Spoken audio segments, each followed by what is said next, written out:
Dr. Martone, I'm so excited to have you here today. I know in preparation for this interview, I learned a ton. So I know if I've learned a ton, my listeners are going to learn a ton as well. So we're going to be talking about sleep, and we have had some sleep experts on the podcast before, but we haven't ever talked about structure and how sleep can really change the structure of your whole body and in particular your neck. So welcome to the podcast. If you could start with just, who you are and how you got so interested in the work that you're doing today. Yeah, thank you so much, and thank you for having me. And I really appreciate what you do because I can see the constant, impact that people like you make to this world is just significant, and you're really doing your part to change some things. Because really, that's what it's all about. It's about impact, and I wish I knew what I knew now before I got into the sleep industry. Because my zigzag into the sleep industry came from pain, and so basically, I guess you can say it's pain to purpose. I was, I'm an exercise physiologist, I'm a chiropractor, I'm a nutritionist. So my whole, intention before I was in the sleep world was all about balancing neurology. And I'm a type of chiropractor that dives into a system called the autonomic nervous system. So we would help people with chronic illness being able to balance their sympathetics and their parasympathetics and diving into all of that content. But up until 15 years ago at the time, I've been in practice 25 years, I had back pain every day of my life. And even as a chiropractor, so I was getting adjusted. I'd feel good while I was adjusted, but I always had pain.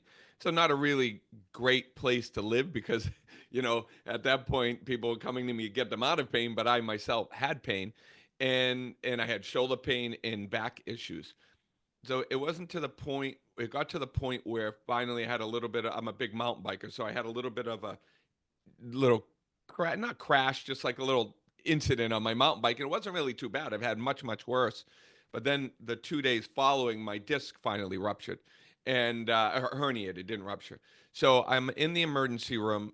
I was in so much pain, I had to tell my wife to call an ambulance. She's like, I'll just go in the car with me. I'm like, you don't understand. I can't even move. I was like, I I was just immobilized. They gave me so much morphine at my house in order to even get me on the stretcher. They asked if I was a drug addict in the emergency room, and my wife was like, he hasn't even taken an aspirin, never mind, doesn't take an aspirin, never mind anything else. So I'm in the emergency room. It's not a real good place for me. I have a herniated disc. My leg is numb. I'm like, am I ever going to be able to practice again? Am I ever going to bike again? So once I got out, I got myself kind of up and running. After about a week, I started reviewing X-rays. I said, I have to get to the bottom of this. Like, what the hell is going on? So I started reviewing X-rays. At the time, I reviewed about 3,000 X-rays. I reviewed cervical X-rays and lumbar, so the neck and the back, and I found a pattern that when you lose the cervical curve in your neck because you're on a cell phone all day or on a computer all day, you get that hump in the back of your neck, you get shoulder pain, neck pain. When you lose this curve, the body picks up hips that go out of alignment through what's called the psoas major muscle spasm to detension the pressure on the lower back, and that causes dysfunction because the psoas attaches directly to a disc.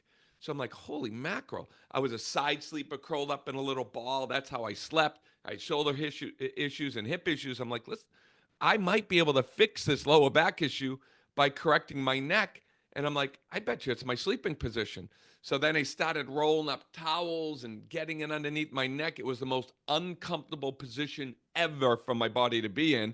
But because my why was big enough, the what doesn't matter. So the what is what you do, the why is why you do it. So if your why is big enough, I just said, listen, I might never practice again. I got to try to fix this. And over the next 4 weeks, the disc problem almost completely went away. Now I've never had back pain since. That's amazing. I can totally relate to your story because I'm a registered dietitian.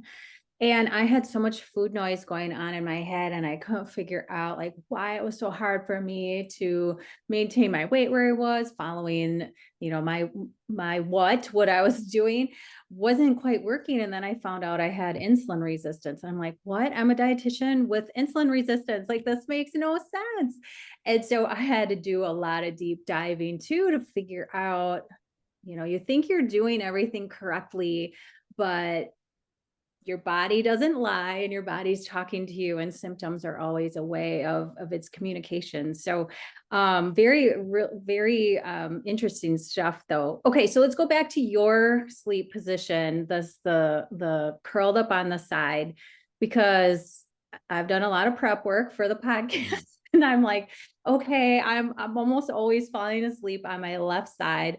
I bring my pillow underneath my neck, my shoulders underneath my pillow, and I put my hands in between my legs. Like, that's how I fall asleep almost every night. And I'm like, oh boy, I had some work to do. So talk to us about side Yeah. sleeping and stomach Well, sleeping. let's kind of go back and figure out, like, let's dissect that a little bit.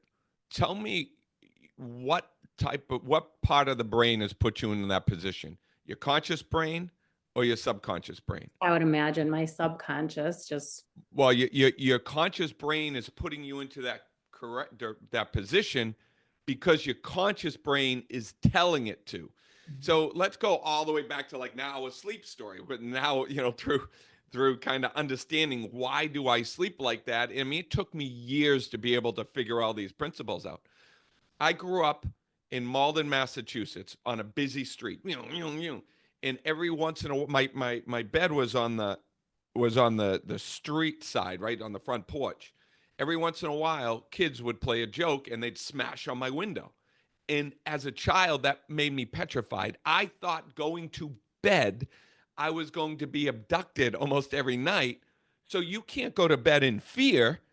So what does the body do? The subconscious is controlling your sleep, and the subconscious need is safety. So I would curl up in a ball. I'd put all these pillows all around me, not because it's comfortable for the body. It's because consciously the subconscious brain saying that this is safe.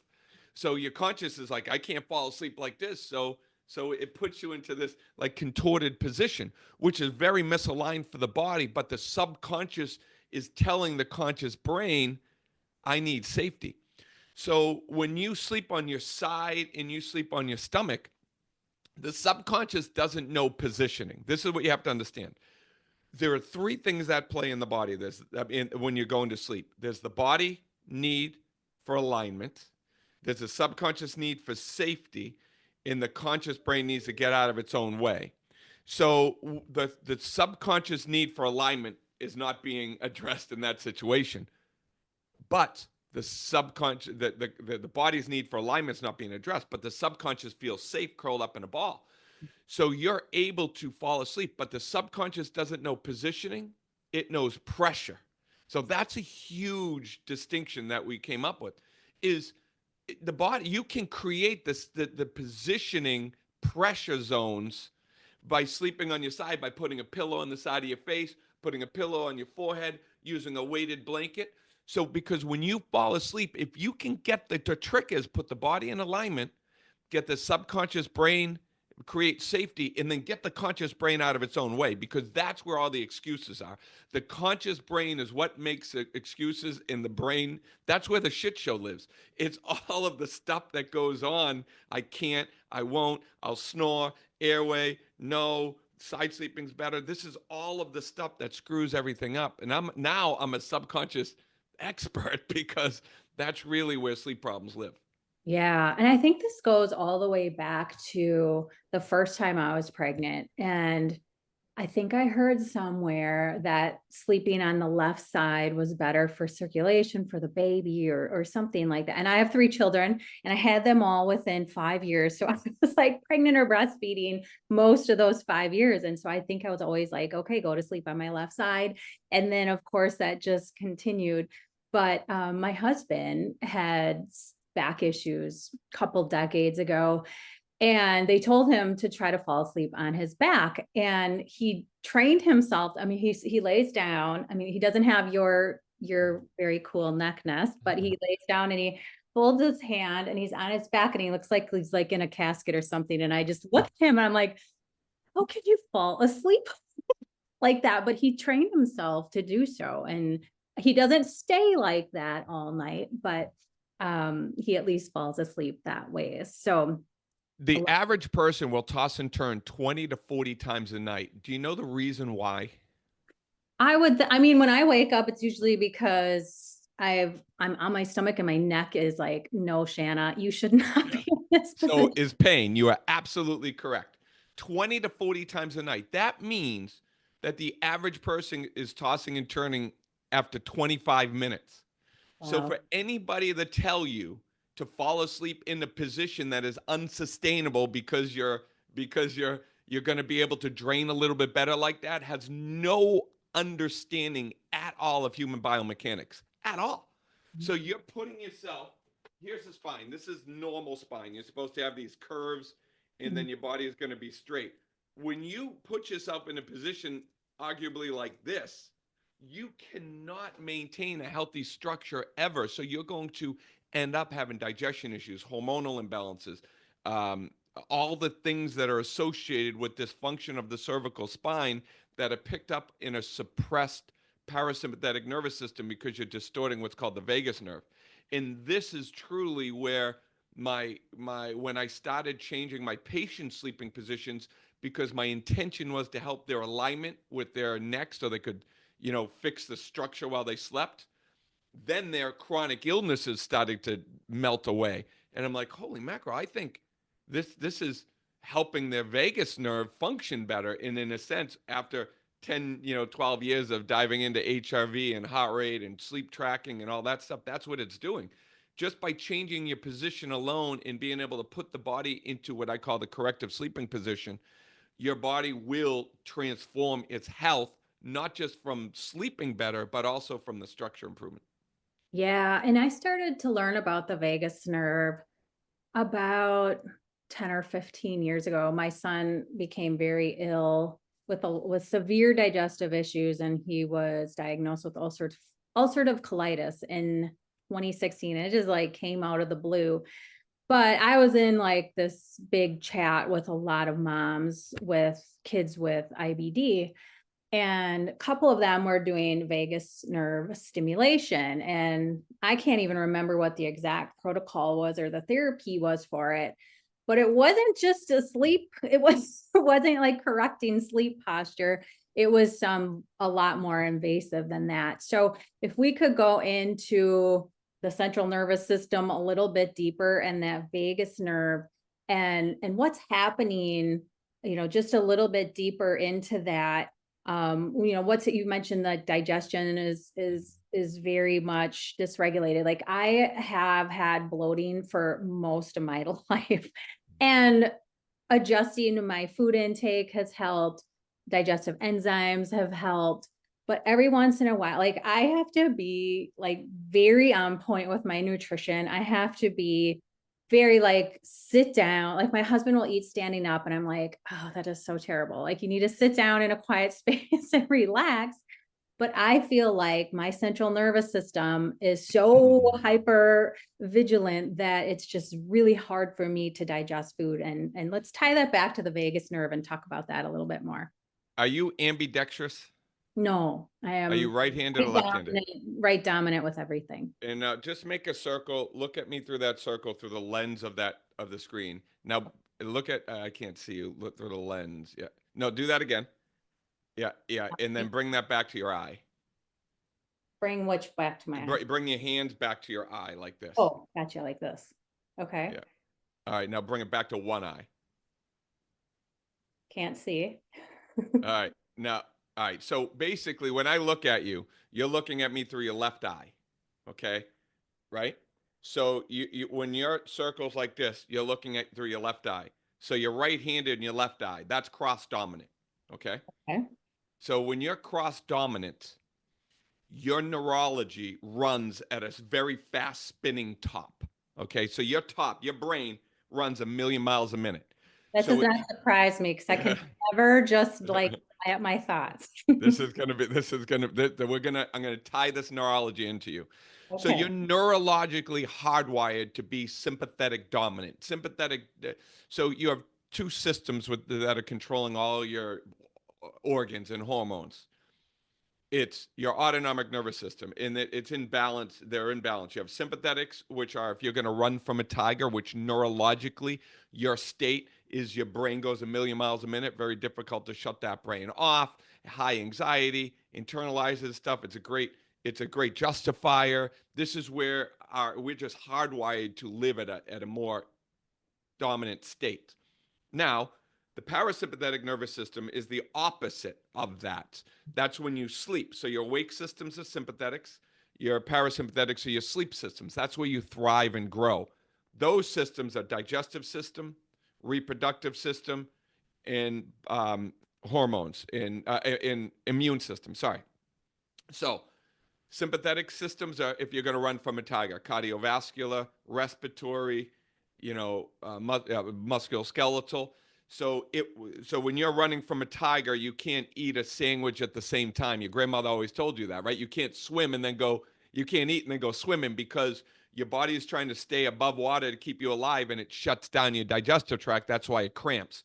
So it's this constant balance between the two. Your neurology requires you to be sympathetic dominant. All right. So now you're running at a sympathetic dominant state, which suppresses immune system, digestive system, reproductive system at all times. Now, let's look at your nervous system in the structure of your neck like watering a garden. So here's your vagus nerve. Your vagus nerve is 80%. That's the vagus nerve behind me. It's 80% of all of the health. I mean, 80% of represents 80% of all of the parasympathetic nervous system. Okay. And that comes out right out from below your skull. So if I'm watering a garden and your garden's your body, it's your hormones, your digestive tract, your immune system. But I'm stepping on that garden hose because your neurology requires so much flow. You're stepping on that hose by, let's say, 60% because you lost the structure and it's compressing the vagus nerve. Now, just because of your state, you require maximum parasympathetic nerve flow, but now you're suppressing that nerve flow by, let's say, 40 to 50%. Well, now you're going to have issues in your hormones, digestive system, immune system, digestive system, and reproductive system that you're always going to have for your whole life. And you're going to try to address them by, let's say, putting more fertilizer in the garden with digestive enzymes and all that stuff. But the dysfunction is happening at a neurological level. Interesting. Okay. Okay, so let's go to the pillow that you created and how that can help with the vagus nerve and how the reposturing helps with the vagus nerve.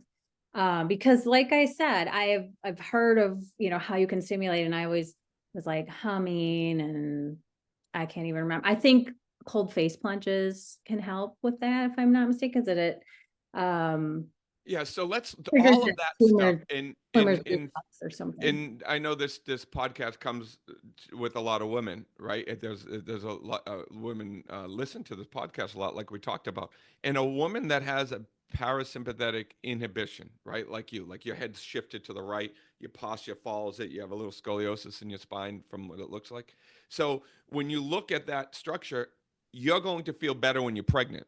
So these are the women that get pregnant because now you're turning on that parasympathetic nerve flow because the body's calling for it. So it's basically like going to the, putting a power washer pressure on the hose. Even though there's restriction, the body's calling for so much parasympathetic health that you're going to feel okay. But these are also the women that crash after they have the children because they go into this, this depressed state because you've been living at a place where you should have been your whole life because you're making up for the pressure. But then once you give birth and you lose that stimulation, now you get postpartum and you get that depressed state. And it's due to the structure. This is what nobody else is connecting. Now, when you look at sleep and sleeping position, in order to have good parasympathetic flow in your neck, we can't have forward head posture. If your hips are always bothering you, or your back's bothering you, or your digestive tract is always upset, then your head's shifted to one side, causing pressure. And that shift is because you're sleeping with a pillow against the side of your face for half the night. So when you can't have alignment doing this. So it's not, I mean, the neck nest, yes, it's a great tool, but it's still a what. We're wandering around hopelessly after tools. That's what I call what's. But you have to know the why behind the neck nest to be able to go through the chains to be able to use it. Yeah. So a pillow defined, this is really where I have an issue, is a support for your head. Anytime you support something in the body, you make it weaker. So your husband being a back sleeper, it's not enough just to be a back sleeper because he's putting a support against his head. The neck nest is designed to go under your neck and allow the weight of your head off of the back of it, creating a light stretch to your neck, which stretches the curve into your neck, taking pressure off of the vagus nerve, allowing that flow to happen. Okay. So the key is to get the neck An extension. enough. Yeah. Okay. But then So the problem is that's very unsafe for the subconscious brain. And yeah. most people are going to feel like they're falling backwards because they're all leaning forward because of our life. So to do that, that's why we have like the academy to really help people dive into the obstacles that come up when they have poor sleeping, Yeah. when they're trying to change. Okay. So it's really getting the conscious mind out of the way to let the subconscious sleep in a position that helps realign that neck. Yeah, and then it's retraining the subconscious brain to be able to stay in that position. That's the trick, right? It's put the body in alignment. That's easy because we can consciously do that once I teach you how to do that. But the Mhm. hard part is the sleep aspect of it because it's unsafe for the subconscious brain. The conscious brain says there's no way I'm going to be able to do this. And it will like if there's any pain in your low back that happens with change, they'll be like, "Oh my god, pain. Nope, bad, bad, bad, bad." But sometimes pain when you're changing is good pain. There's bad pain and good pain. Pain Yeah. actually stimulates healing. So you have to know what's good and what's bad, what's tolerable, what's intolerable. So that's really where the education comes in. Okay. So staying in that position all night is actually a good thing. I don't move at all at night. You could put a glass Uh, of water on my chest and it will still be there when I wake up.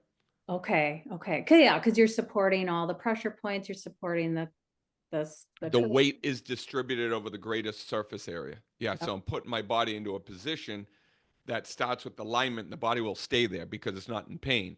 If the body is not in pain, it's never going to turn, right? Because the body is tossing and turning, not the subconscious brain. The subconscious brain just wants to curl up. That's Yeah. why when you go to the other side, you curl up. That's Yeah. why when you hear you can't, and your legs are moving and your hands are over your eyes, because the subconscious brain it just wants safety. So if we can recognize that, then I can put you into positions based on your animal sleep avatar. So we have people take an avatar at drsleepright.com, and then it identifies which animal you are. Are you a gorilla, you an ostrich, or are you an armadillo, or an ostrich? And then based on what avatar you are, then I know your subconscious need for safety. And I know you had taken the test and you're a Mhm. gorilla, which is That's a great. good I one. love that. I can put you to sleep anywhere, but I need to address your racing brain. Yes. And then we can do that in very specific ways. And that's why we put, sleep trackers on you to identify not I don't care about how you're sleeping. I care about what your heart rate's doing during the day after I put you through the subconscious reprogramming exercises. Okay. All right. So I know for me and a lot of women listening to this podcast, and I know this because I have a guide and thousands of people have asked for it. It's a 3 a.m. wake up guide. So I have no trouble falling asleep. I will fall asleep, but I know I've kind of overcome this and it doesn't happen very often, but there was a time when those racing thoughts just catch up with me and a lot of women and waking up around that somewhere between 2 and 4 a.m. The racing thoughts are going. Maybe there's some blood sugar issues, maybe there's some other hormonal issues, but women my age, perimenopause and menopause, are not a lot of times are not able to fall back asleep and they're just kind of awake from 3 to 4 a.m. So I would love it. And all my listeners would love it if you would address the, like, what's going on here. And I know that there's probably more than one factor, but what's going on here? And can that repositioning be helpful for All that? right, this is great. So the reposition is going to fight you, right? Because that's not the reason. That's the body needing alignment, right? Mhm. The repositioning, once you put yourself into that position, still unsafe for the subconscious brain. And the end, here's the issue. What's happening typically around that time is you either have your toxic in your liver's dumping, or you're detoxifying, so your heart rate is increasing, or your core temperature is increasing, or your heart rate's increasing, or when you wake up, you start thinking, and the brain can't think and sleep at the same time. It can remember in sleep, but it can't think in sleep.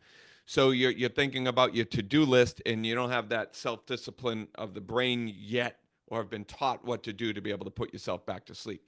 Now, good sleep, especially around that time, happens during the day with understanding that your subconscious is what's controlling sleep. And your daily activities at night, what they do is they take your experiences during the day today, mix it with your subconscious reprograms of the past, and they start like intertwining it to refile it in the brain. Now, if anything, you smelt something, there's a trigger that your parents said to you, there's a trigger that something happened where, I don't know, maybe somebody bought a new car and you like it better than yours, and you always have compared yourself to that person, and you're like, oh, I'm happy for them, but at night, like that reprogramming just throws you out of balance. So if you're not conscious or have things to do during the day to be able to help your body have different stimulation to lower your heart rate, that heart rate elevates. It's going to increase cortisol, and then you're going to not be able to get back to sleep. So everything is about heart rate management, and you can use heart rate as a very practical indicator. That's what we're doing with our Way Better Sleep project. Teach you how to understand your heart rate during the day, and then drop it, connecting you to, let's say, some sort of scent, so then you can use that scent at night to re-trigger the heart rate drop that happens from the rise that happens at 3 o'clock in the morning. Okay, interesting. Because I know, like, 2024 was a really tough year for me emotionally, and just a lot of things happened. And that's when all those 3 a.m. wake-ups were happening, and I just could not shut my mind off. But now that things have calmed down, and so I do think it was a cortisol dysregulation mostly for me, and just the CNS being in overdrive. But so that you could use a scent, or there are other things that you can talk about that would be real applicable things that could help women with those type of. Yeah. So what you do is you try to find something that works for you. Let's say during the day, though, because you Okay. can consciously control heart rate during the day. Then you want to attach the subconscious to that. Okay. So try to consciously control your heart rate. Just sit in a room and relax. Try to, get some sort of tracker. You can either take it, like, take a 10-second heart rate, multiply that by 6. Now you get your beats per minute, right? Then put yourself through something, whether it's a meditation, whether it's 5 minutes of journaling, whether you take a sauna, a jacuzzi, or steam room, you do a high heat situation, you do, the face cold plunge, whatever you're doing. Anybody, you can Google how to stimulate the parasympathetic nervous system. 100 things will come up. Figure out which one works best for you by analyzing your heart rate. Then connect every time you do that activity, just put a scent under your nose. So then you're connecting your subconscious brain, you're consciously connecting your subconscious brain to drop your heart rate when exposed to that scent. That makes sense. I have never heard that before. So I'm going to try that. It's a, it's And it's a new project that we did with the Way Smarter Smart Ring. Is that's we interesting. do real time measurements on the app, being able to get your heart rate. Then I put you through my 5 activities, one activity a day for 5 days. Whichever one drops your heart rate the most, I connect you to my scent. It's a very it's a scent that's formulated to stimulate calming, and then you do that once a day, every day for 30 days with that scent. Wow. So I know for me, so I wear an aura ring, and I know for me, like when I get into that stress stage, I'm not taking my heart. I'm not really, I should start looking at my heart rate. Yeah, because nobody, they teach you to put the ring on and see what your sleep does, and then everybody tracks steps, which is the most inaccurate thing on the world Right. of Especially anything. with the aura. Like I woke up and I had to check something on my phone because my hand was moving. It said I walked 100 steps. It's you have to understand it.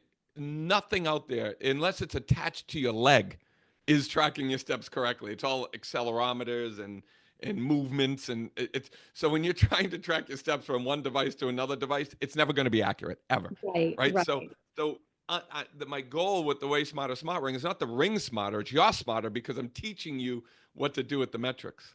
Yeah. Yeah. And I used to wear an Apple Watch also, and I didn't like the EMF attached to my body. So I'm like, Yeah. you know, and all these trackers are just like playing with my head sometimes Yeah. too. So the only thing I wear now is the Aura Ring. I keep it on airplane mode during the day. Um, and just check it every so often.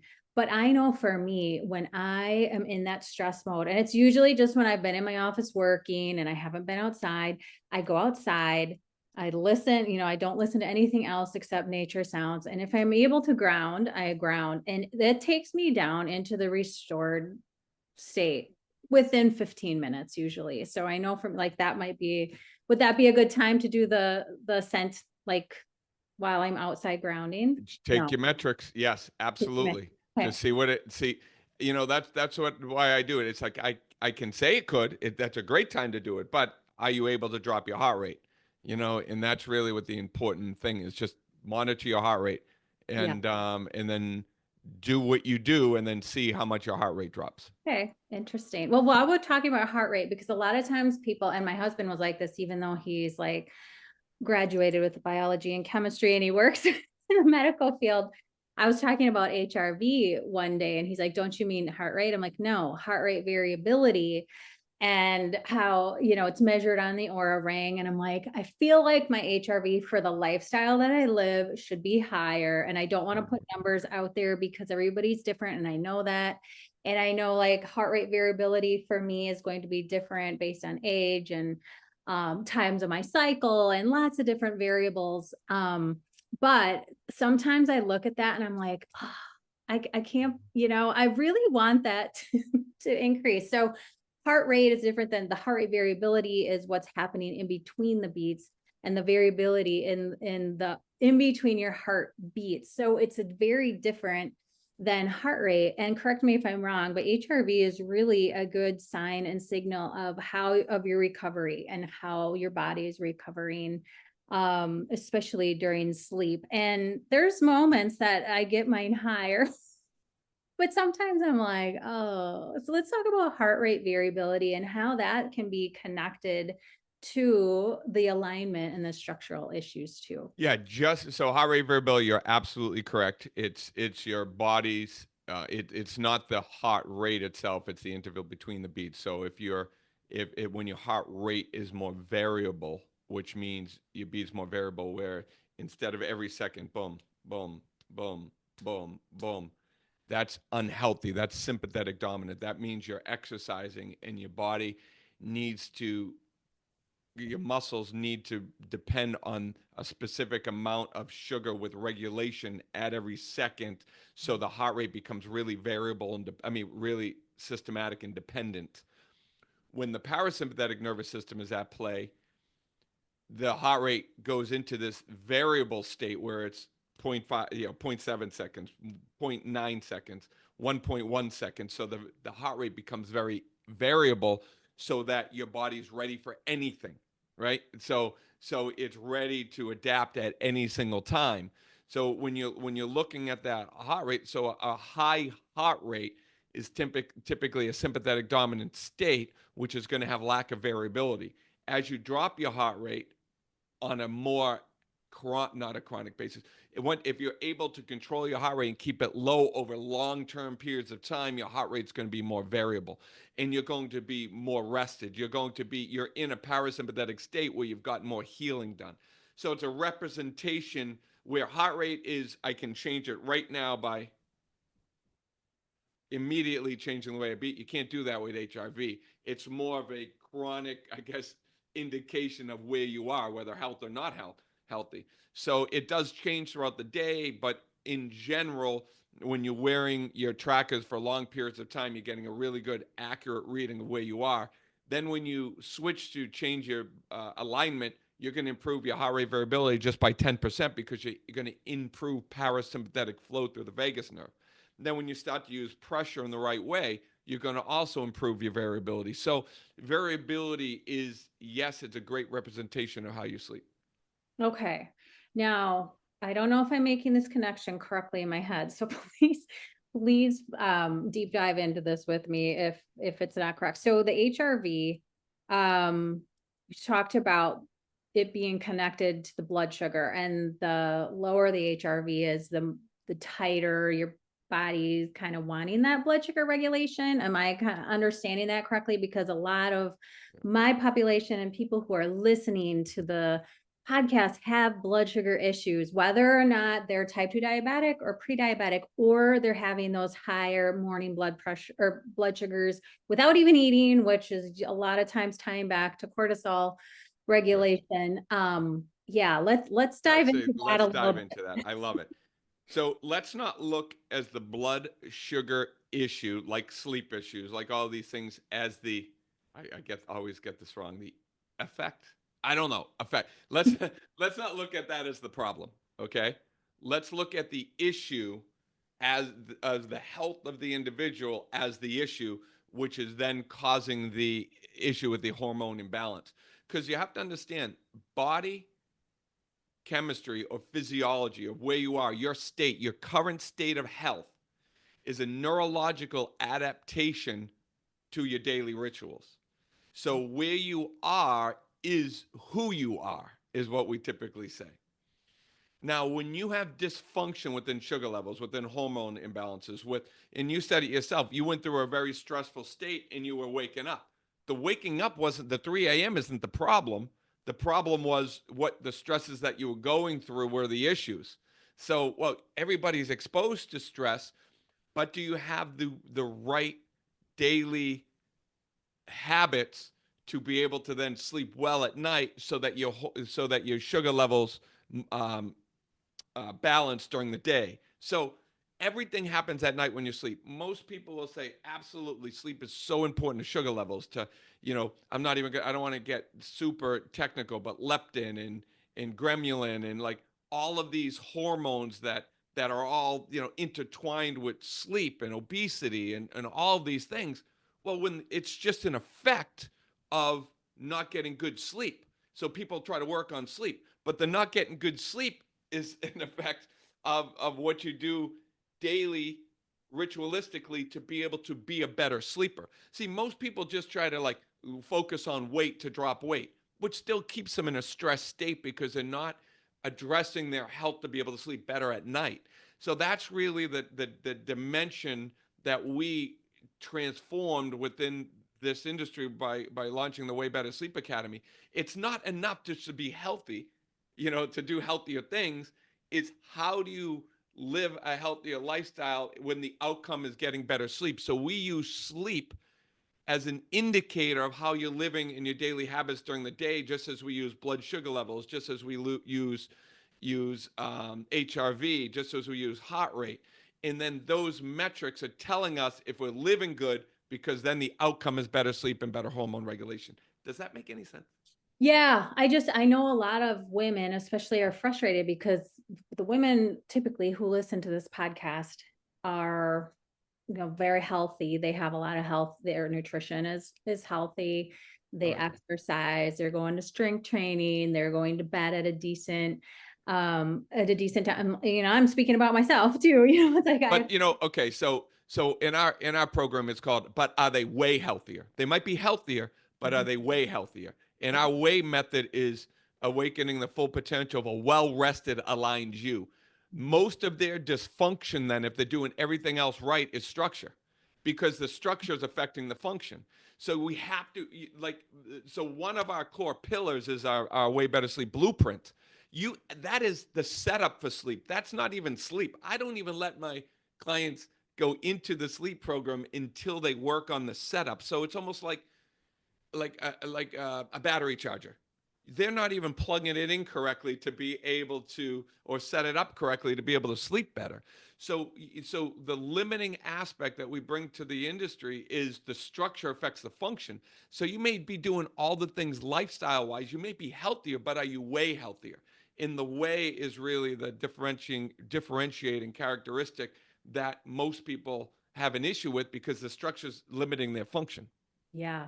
I think a light bulb went off for a lot of people listening, including myself, where I'm like, okay, I'm doing all the things. Like my circadian rhythms are dialed in, my nutrition's dialed in. Like I go outside, I wear my blue light blocking glasses at night.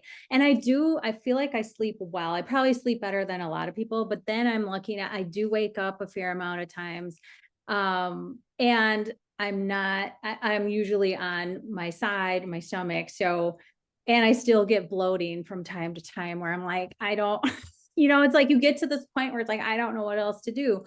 Yeah, you're But going outside, you're watering your garden every single day, every single day, every single day. I'm doing everything right. I'm watering it, but you're stepping on the garden hose the whole time you're watering it. right, right. Yeah. So this is very enlightening. Um, I do want to ask about, so I wear a sleep tracker, not everybody does, but does the alignment issue also, I would imagine it improves the deep sleep for sure. Does it improve like the amount of cycles that you go through and the types of sleep as well? Like, I usually get, again, this is, you hate to compare yourself, but anywhere from like 50 minutes to an hour and a half of deep sleep and around 2 to 2.5 hours of REM sleep. And it's like, that's just normal for me. I don't know if that's like optimal. And then like the cycles that I go through, like I can look, it's usually like 4 to 5, depending on if I am able to go back to sleep after that early morning All wake. right, perfect. This is great. All right, this is the problem with sleep trackers. They're getting you to understand. They're giving you metrics, and we Mhm. have no idea what the hell is going on with them. Right. Right? Like that. Like this is why, like, I'm doing a call tonight with my community that has the ring.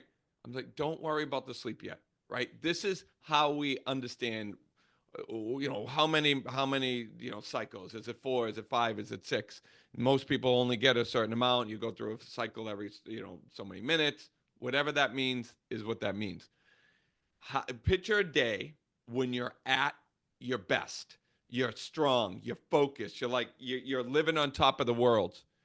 Identify what your HRV is at that time, Yeah. right? Because that's the ultimately we can use HRV to be able to determine what our state of readiness is or restfulness. And then depending on what our daily HRV is, I can or what your HRV was at night when you slept, I can almost I can look at your data and tell you how you're going to sleep that night, because there's that much consistency within that number, regardless of what that number is. So then get an HRV that you feel great with, whether it's 20, whether it's 30, whether it's 40. I don't care what the number is. And you have to be wearing your thing for a long time to understand that number. Yeah. Then work to improve that number by 30%. That's it. That's what we do. Yeah. And then you do the things that you need to do during the day to see that improve at night. You can use pressure. You're just putting your neck into extension. I'm going to tell you, with you just looking at your structure, is going to improve your HRV just by changing sleeping position, because you're living healthy. You're not way healthier. And then that's really ultimately where I think the differentiate that's where the game change is going to be for you, because once you start addressing the structure, which you haven't done before, it's a missing. I believe all the advice people give is such a good piece of the pie, but they're missing the crust. The Yeah. crust is that the neurology controls everything, and Yeah. nobody looks at that adaptation to the neurology. Yes, yes, so true. And I know I used my neck nest last night. I fell asleep and I had my weighted blanket on, and I was able to fall asleep pretty quickly, but I didn't stay in that position. And my HRV was better today already, but I'm also like, I know I've worn an Aura ring for years. So I know like at this point in my cycle, this is usually when my HRV tends to be the best. So I'm really interested to see if it stays up over the next few weeks. But Months, next few months, because HRV will take a yeah, long time to yeah. change. Yeah, I just know of like as I Yeah, finish my monthly cycle, yeah. I'll be interested to see if it stays up. But I And do you know know why your HRV changes during your monthly cycle? I I would imagine because of the hormonal fluctuations, And what's controlling hormonal fluctuation? Which nervous system? the parasympathetic. There you go. So when you're going through your hormonal system, your parasympathetic is at the most. So anytime you have dysfunction, and I tell people this all the time, when you go to the restroom, that's parasympathetic. You are stimulating your parasympathetic nervous system. When you stimulate your sex organs by orgasm and stuff like that, you are stimulating the parasympathetic nervous system. When you eat food through your digestive tract, you are stimulating the parasympathetic nervous system. If you artificially give yourself a fever, Yeah. by going into a hot, steam room or something like that, stimulate your immune system, stimulate your parasympathetic nervous system. So all of those things that stimulate either immune system, digestive system, or reproductive system is a good external way to stimulate because once you have an issue with one, you have an issue with all three of those systems. Yes, yes. And I've seen that definitely. I've seen it in just my family, my daughter. And so I think this will be very helpful for us for sure. So I know a lot of people are probably freaking out because they're like, I don't think I can sleep like that. But I've heard you tell people like just fall asleep in that position and start training yourself with that lifestyle habit. Yeah, first thing you do is you go to drsleepright.com, take your animal sleep avatar test. See which animal you sleep like. Gorilla, ostrich, armadillo.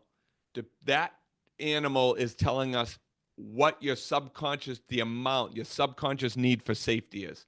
Then, if you're an ostrich, you need to put a pillow over your forehead. You need to put a pillow on your chest. You need to build this cocoon of safety that is that's like if your kids don't sleep. Your kids are afraid because they're exposed to the environment. You create safety with their stuffed animals, you're going to get any child to sleep in their bed. So the subconscious need for sleep is safety, but your need is based on your subconscious shit show that you have in your brain. My shit show was a real bad shit show, so I had to really dive in and create a large. I had to put a sleep mask on, pressure on my forehead, pressure on my chest, just because I was a mental case. And then, but once I was able to create that sense of safety, then I can fall asleep anywhere. Awesome. Yes, I'm excited to see what kind of outcomes I get. But as we close out, just I want to go back because the people who listen to this podcast do have blood sugar dysregulation and cortisol dysregulation. Is there anything else that you wanted to explain that we didn't maybe touch on or dive a little bit deeper into that would help them to understand why the structure is helping those systems? Yeah, so the cortisol dysregulation, okay, is typically about parasympathetic inhibition, not just sympathetic dominance. Most people only work to settle themselves down, and they don't work on the other end to stimulate more parasympathetic. So that's why there's chronic dysfunction. In the parasympathetic inhibition is caused from the structure stepping on the vagus nerve, like just like a garden hose. So if you work on, even let's say you can't fall asleep like that because you're like because the subconscious, the conscious discipline isn't there at the beginning, right? Because of all the old programs and I don't have a lot of social proof with you at this point because you're like, yo, what the heck? He's a nut job, talking to me. So, but once you start to build the thing, you'll start to see that this stuff works. But all you have to do is, even if you can't fall asleep like that, just spend 30 minutes, 40 minutes like that at night. Then when you can't fall asleep, go to your side. But at least your neck is in 40 minutes of extension, allowing that flow. When you put your neck into that flow state, you're not gonna be able to sense it or understand it, but you're just gonna feel different. whether it's safe, whether you feel exposed, whether you just feel more flow, whether you feel warmth. You're not going to be able to explain it, but all of the nerve signal is happening. Okay. Okay. Yeah, and this was another big moment for me. I'm like, okay, I know that dysregulated sleep causes more insulin resistance. And if we have just one poor night's sleep, like under 5 hours, even just the duration, we're not even talking about the different stages, but that will make you up to 50% more insulin resistant the next day. So imagine what this can do for all of our hormones and our systems. And yeah, I'm just excited to have another tool to work with. And I would imagine like on Instagram and Mm. all these videos of these influencers, these cortisol experts and their cortisol cocktails, I swear, like I just want to like, oh, it makes me so wild when people are just trying to push these cortisol cocktails in the morning. All you have to do is drink this drink and you're going to lose 30 pounds. It's like, that is not at the core of this issue at all, Like it's circadian dysfunction, it's nervous system regulation. It is not a cocktail. Yeah, it's just a more of a what, right? That's just like Yeah. putting more better fertilizer in the garden and not addressing the pressure, right? Yeah. Not addressing the fundamental flow of Yeah. the dysfunction. You are absolutely correct. Oh, well, thanks for coming on today. We learned a lot. Where can people find you and the Neck Nest to get the Yes, they can go to I had mentioned a bunch about drsleepright.com. That's our educational side of the site. And as I had mentioned to you, we have a product side with Neck Nest and other things. That's Neck Nest, NECKNEST.com. And if you use SHANAH10, that code, you will save 10% at necknest.com. And that is where you can find out about positioning. I got a bunch of videos there, and you can always follow me on Instagram and I think I'm on Facebook. Yes, I'm on Facebook. I'm on TikTok now, right? I'm TikToking, You're and everywhere. it's good. Yeah, I'm everywhere. Oh, I tried TikTok and I just don't like We it. got 1.1 million views on one of my videos like a couple of months ago. I couldn't believe it. It's like ridiculous. That's awesome. Yeah, if it takes off, it's just I don't know that platform very well. My kids are Yeah, on there, but I'm like, oh, maybe I would have my 16-year-old son teach me how to use this I platform know. because I Trust me, just I get can't it. get I into get it. it. But thanks so much for coming on today, and thanks for the code. I know that this is, like I said, it's going to be a great tool in the tool chest. It's a great gift for people. There's a lot of great tutorials to help you to know exactly how to use it. And yeah, outcomes are going to be fantastic. So thanks so much for joining us today. Thank you for having me.